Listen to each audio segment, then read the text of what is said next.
Echoes of Robert Lee Frost. A Journey Through the Ordinary.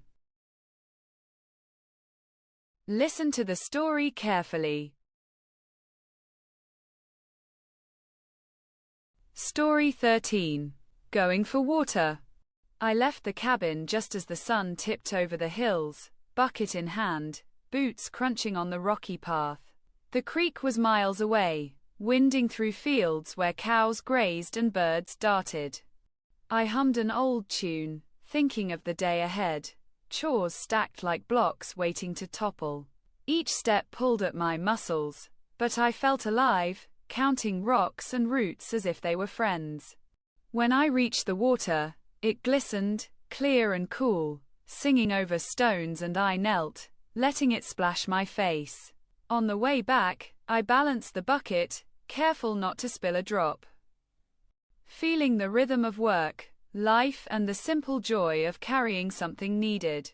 Children waved from the path, neighbors nodded, and I realized that even in ordinary tasks, there's a pulse of connection, the quiet proof that life moves steadily, refreshed like the stream I just crossed.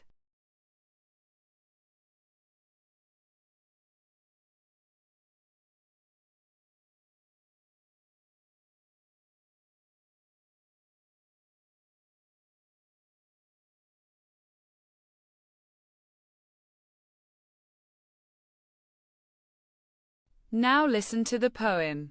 Sun rises. Path crunches beneath, bucket in hand, life's simple wraith. Creek winds through fields and trees, birds and cows move in gentle ease.